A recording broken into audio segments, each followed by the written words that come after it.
오늘 저녁 먹으면서 아내한테 오늘 다리도 힘도 없고 기운도 없다, 솔직히 저도 덥다 그랬는데, 신기하게 이렇게 강단에만 쓰면 하나님께서 새로운 힘을 주시는 줄 믿습니다.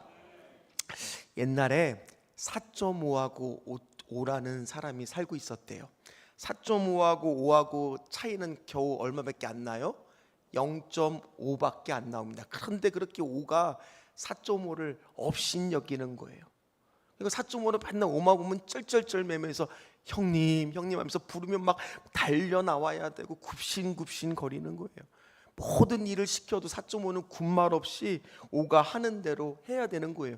근데 어느 날 5가 4.5야 부르는데 4.5가 안 오는 거예요. 이게 못 알아들었나? 더 큰 소리로 불렀는데도 안 오는 거예요. 이게 겁을 상실했나? 그래서 막 4.5를 불러다가 막 혼내키려고 이리 오라고 그랬는데, 갑자기 4.5가 고개를 딱 들고 하는 말이 뭔지 아세요? 나 오늘 점 뺐다. 4.5에서 점을 빼니까 뭐가 된 거예요? 45가 된 거예요.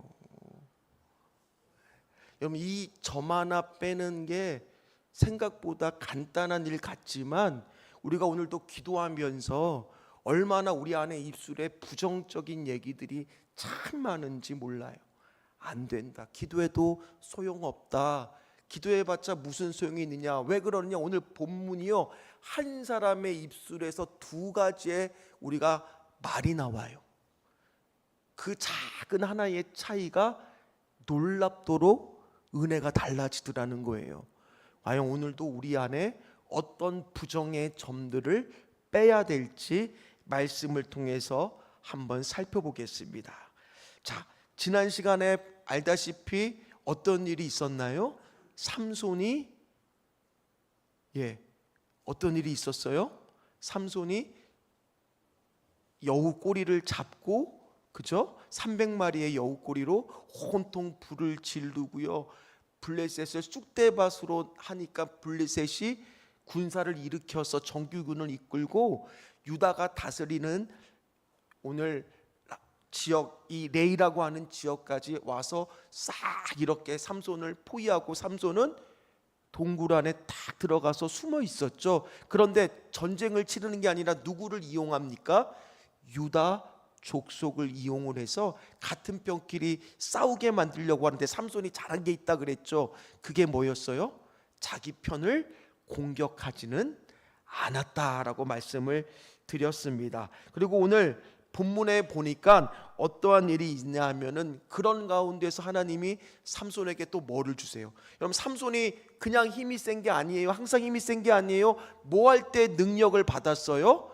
여호와의 영이 우리 안에 그런 먼저의 여러분들이 알고 있는 그 편견을 깨드리려고 하는 거예요. 삼손이 항상 여호와의 영이 임할 때 능력을 받아서 힘을 발휘할 수가 있었던 거예요. 오늘 말씀에도 14절 말씀에 이렇게 시작이 되잖아요. 삼손이 레이임의 블레셋 사람들 여호와의 영이 삼손에게 갑자기 임하심에. 그래서 하나님이 삼손에게 은혜를 주시고 은혜에 덮이고 나니까 어떠한 사건이 벌어지느냐? 하나님이 개입하시니까 15절과 같은 일이 벌어지더라는 거, 놀라운 일이죠. 우리 15절 말씀을 같이 한번 읽어보도록 합니다. 삼손이 나귀의 새 턱뼈를 보고 손을 내밀어 집어들고 그것으로, 자, 턱뼈가 뭐 새 것이 있고 헌 것이 있겠습니까?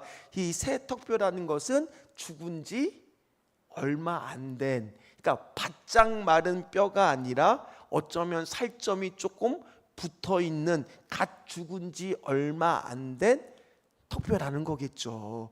자, 그러면 삼손이 아시다시피 나시린이에요. 사실 그거를 만져서 될까요? 안 될까요?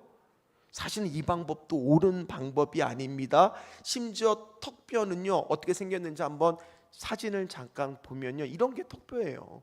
길이가 한 30cm, 길지도 않아 요만한 거를 들고, 자, 저쪽은 철기 문화예요. 그 당시에 유대 사회는 청동기 문화입니다. 무기가 상대가 안 됩니다. 저쪽에 철기 문화로 대장간이 있었던 블레셋에서 칼을 들고 저거랑 싸우는데 여러분 상식적으로 누가 이겨야지 정상이에요? 그리고 무려 1000명이에요. 1000명. 한번 다음 그림도 볼까요? 이랬을 겁니다. 삼손이 이렇게 턱뼈를 가지고 길지 않은 걸로 온통 사람들을 휘두르고 있는 상태라는 겁니다. 그런데 그렇게 할 수 있었던 이유는 오직 하나, 삼손이 힘을 세서가 아니라 뭐예요? 오늘 여러분들에게 이런 은혜가 있기를 간절히 축복합니다.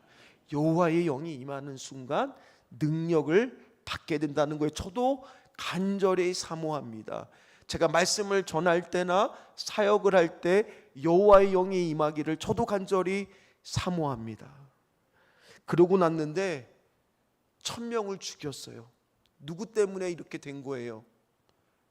하나님의 덮어주시는 은혜였잖아요. 사실 삼손이 어떻게 보면은 지금 나시린의 계율을 어기는 가운데에서도 여호와께서 은혜를 베풀어서 그에게 1000명을 죽일 수 있는 능력을 주셨는데, 우리 인간의 모습이 어디에 있냐? 이 16절이 우리의 그 점이에요. 점.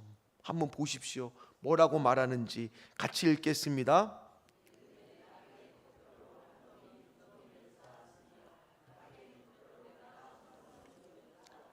자, 오늘 말씀을 같이 봤는데 이게 사실은 16절 여러분 성경을 보면 이렇게 떨어져 있을 거예요. 이게 일종의 노래예요. 자기가 노래를 친 겁니다.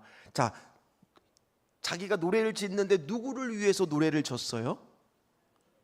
자, 오늘 보면 어떤 단어가 딱 눈에 띕니까? 내가 1000명을 죽였다는 거예요. 오늘날도 삼손과 같은 사람이 얼마나 많은지 몰라요. 우리 안에도 신앙생활을 하다 보면 내가 기도하지 않고 어떤 일들이 이루어졌을 때는 어떤 마음이 드느냐? 내가 노력해서, 내가 잘해서. 근데 하나님의 임재는요, 마치 여러분들이 집에서 열심히 맛있는 요리를 만들고 맨 안쪽에 이제 그 뭐예요? 참치 액젓 하나 살짝 붓는 거, 그게 하나님의 역할이 아니잖아요. 모든 과정이 다 뭐예요? 하나님의 일하심이잖아요. 근데 오늘 삼손은 뭐라고 얘기하는 거예요? 하나님은 참치 액젓 하나 살짝 넣어주는 도우시고 결국에는 다 누가 했다고 얘기하는 거예요? 내가 했다고요. 근데 지금 이 시대에도 이렇게 신앙생활을 하는 사람들이 의외로 많다는 거예요. 아니 그렇잖아요.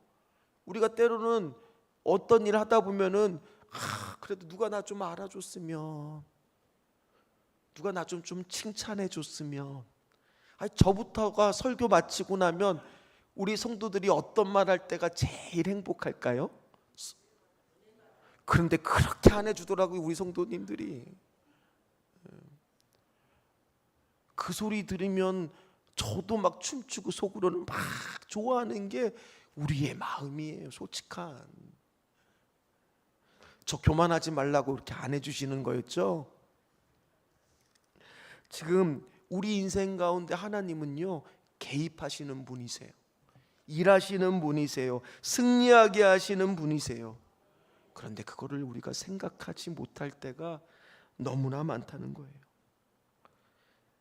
그저 일이 풀리면요, 제일 우리 성도님들이 하는 것 중에 실수가 뭐냐?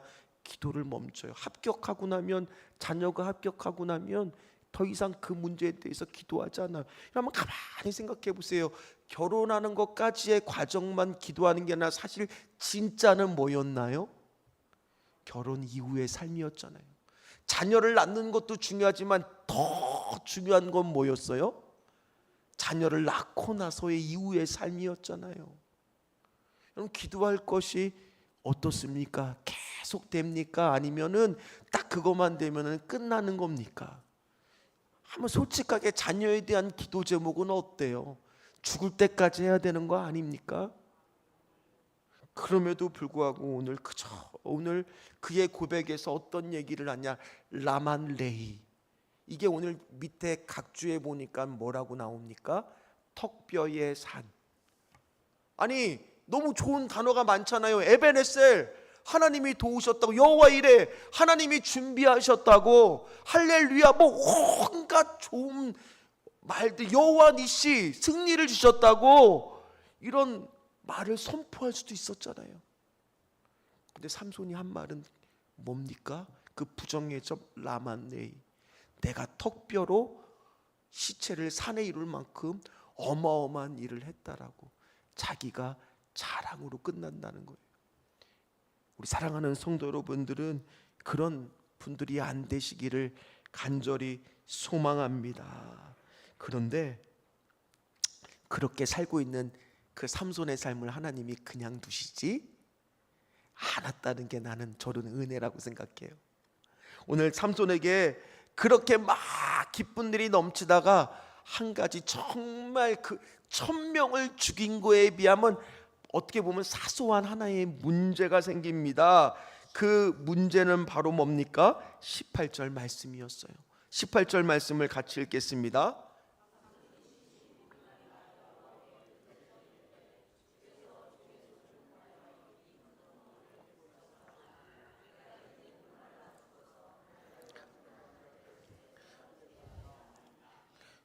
저도요, 더워서 그런지 한 컵 다 마셨어요 벌써. 죄송하지만 한 컵만 더 주십시오. 예, 우리 현실은 뭐예요? 우리도 그렇죠. 지금 더운 여름에 뭐 다 좋은데 가장 좋은 게 뭐예요? 시원한 물 한 잔. 오늘 1000명을 죽이느라고 싸우려고 막 삼손이 얼마나 힘쓰겠습니까? 그리고 거기에 기후는 여러분도 알다시피 더운 나라잖아요. 그랬으니 1000명을 죽이려고 하면은 생각해 보시죠. 한 명당 1분이라고 생각해 봅시다. 그러면 얼마나 시간이 걸렸는지 상상도 안 되죠. 몇 시간은 최소한 그렇게 했을 거 아니에요. 그러니 뭐가 마를만 합니까? 목이 말만 합니다. 1000명을 죽인 이에 비하면 목 마른 거는 작은 일이에요, 큰 일이에요? 어떻게 보면은 굉장히 사소한 일이고 작은 일이잖아요. 그런데 놀랍도록 오늘 성경을 틀어서 처음으로 삼손이 뭐하는 장면이 나오느냐? 기도하는 장면이 나온다는 거예요. 삼손을 보면 딱 기도하는 장면이 두 번이 나옵니다. 그게 오늘 첫 번째고요, 나중에 하나가 더 나옵니다. 자, 그러면 삼손이 딱 2번만 기도했을까요? 그건 아니었을 겁니다. 기도를 했겠죠. 그러나 그가 하나님 앞에 상달될 만한, 성경에 기록될 만한 기도는 그의 영이 임한 거에 비하면 생각보다 그 숫자가 많다 적다 적은 거죠. 그 중에 하나, 어떤 문제 때문에 기도하던가요? 목이 마르다고. 현실의 그 사소한 문제, 자기 앞에 닥친 문제, 내가 1000명을 죽일 때는 기도하지 않고 여호와의 영이 갑자기 임하여서 힘이 생겨서 했는데, 그걸 다 마치고 나니까 그 작은 목마름의 문제 하나 해결하지 못하는 것이 우리예요. 오늘 여러분들도 마찬가지 아닙니까? 현실의 작은 그 목마름의 문제 하나가 나를 힘들게 할 때가 없나요? 제가 이렇게 보니까요, 진짜 어느 날 신발을 신고 가는데 발이 너무 아픈 거예요. 그러면서 이렇게 신발을 탁 벗어서 그 안을 보면 뭐가 들어있는 거예요? 작은 돌멩이 하나, 점 하나. 그거를 빼고 걸으니까 야, 행복이 별게 아니더라고요. 우리가 그런 인생을 살고 있는 거예요. 오늘 삼손이 그랬습니다. 그래서 삼손이 입술이 바뀌기 시작했어요. 전에는 뭐라고 고백했어요? 라만레이, 내가 1000명을 죽였다. 이 턱뼈의 산을 내가 기념해서 내 공로로, 내 노력으로 이렇게 해냈다고 막 좋아했던 그가 고백이 바뀌어요. 점 하나가 빠지는 순간이에요. 자, 19절 말씀을 한번 같이 읽도록 합니다. 하나님이 레이에서 한 우묵한 곳을 터뜨리시니 거기서 물이 솟아나오는지라. 삼손이 그것을 마시고 정신이 회복되어 솟아가니 그러므로 그 샘 이름을 에낙고레라 불렀으며 그 샘이 오늘까지 레위의 있더라. 엔하골에, 라말레이에서 엔하골에 점 하나가 빠지고 그의 인생 가운데 고백이 바뀌기 시작하는데, 그 똑같은 장소가 라말레이라고 자신 있게 불렀는데 그 목마름의 갈증으로 기도하고 나니까 그 교만하고 자신의 공로를 내세웠던 삼손의 고백이 다시 바뀌어서 뭐라고 한다고요? 엔하골에. 이 엔하골에의 뜻은 샘이라는 뜻이고 핫고레가 부르짖다라는 뜻이에요. 그래서 엔하골에의 뜻은 부르짖는 자의 샘이라는 뜻이에요. 내가 하나님께 부르짖었더니 하나님이 나 같은 자의 기도를 외면하지 않으시고 뭐를 만들어 주신 거예요? 샘을 터뜨려 주시고 만들어 주셨다라는 거예요. 오늘 이것이 주는, 우리에게 주는 은혜가 뭡니까? 자, 삼손 같은 자의 기도도 하나님은 외면하지 않고 바로 응답해 주셨다는 거예요. 왜요? 삼손은 지금 하나님한테 사용받는 도구이기 때문이에요.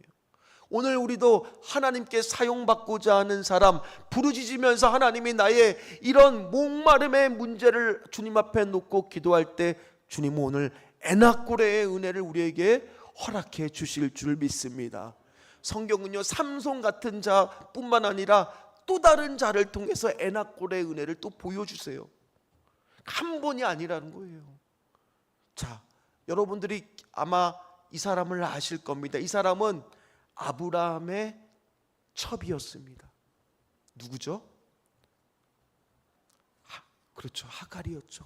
하갈도요, 그렇게 자기가 아들을 낳고 나서 본처를 업신여기면서 그렇게 하다가 나중에 어떻게 됩니까? 아브라함한테 쫓김을 당하고 광야로 갑니다.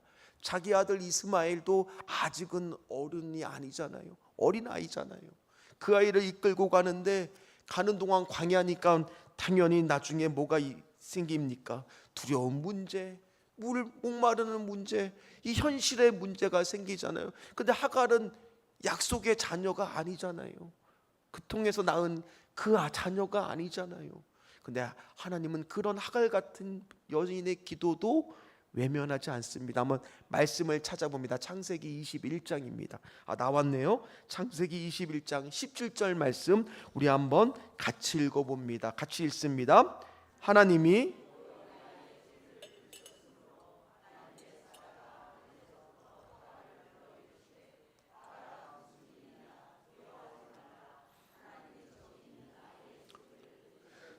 뭐 하셨다고요? 들으셨나니. 하나님은 오늘 엔하골에 부르짖는 자의 기도를 뭐 하시는 분이세요? 들으시는 분이에요. 때는 우리가 하갈과 같이 하나님 앞에 멀리 떨어져 있는 존재라 할지라도 삼손과 같이 나의 공로를 오늘 내세운 자의 모습을 갖고 있는 사람이라 할지라도 오늘 이 자리에 다시 한번 하나님 앞에 부르짖으면서 간절히 가까이 가고자 한 때는 하나님이 그 사람의 기도를 뭐 한다고요? 들으신다고요. 오늘 엔하골의 은혜가 이 자리에 가득하기를 소망합니다. 우리의 성령이 살아나는 시간, 우리의 메말랐던 심령이 살아났던 시간, 그건 바로 부르짖는 자의 샘이 터질 때예요. 여러분들의 고통이 많은 이 시간에 엔하골을 통해서 여러분들의 눈물이 터지고 막혔던 은혜의 통로가 터지고 기도가 터지는 날, 하나님은 엔하골의 은혜를 여러분들 기도 가운데 내려주시게 될 줄 믿습니다. 여러분들 인생에도 막혀있는 거 있지 않을까요? 좀 샘이 터지기를 간절히 소망하는 거 진짜 없습니까? 있지 않으세요? 내 고통이 오늘 눈물로 좀 기도로 터지게 도와주시옵소서. 내 은혜의 샘물이 오늘은 좀 터지게 도와주시옵소서. 기쁨의 샘물이 터지게 하여 주시옵소서. 내적 목마름이 해결되는 오늘 이 기도의 시간이 되게 하여 주시옵소서. 혹시 여러분들 가운데 라말레위 거기에 머무르는 사람이 있다면 당장 그 점 하나를 빼십시오. 하나님의 엔하골에로 바꾸어 주실 줄 믿습니다. 오늘 이 고백은 그 순간 한 사람의 입술에서 나왔던 고백들이에요. 그런데 그 고백은요, 별거 아닌 것 같아 천지 차이가 일어났다는 거예요. 오늘 여러분들이 기도하는 시간이 바로 그 시간이에요. 부정의 점들을 빼시고 애낙골에 다시 한번 하나님께 부르짖는 이 시간들이 되기를 주의 이름으로 축원합니다. 축원합니다. 같이 찬양합니다.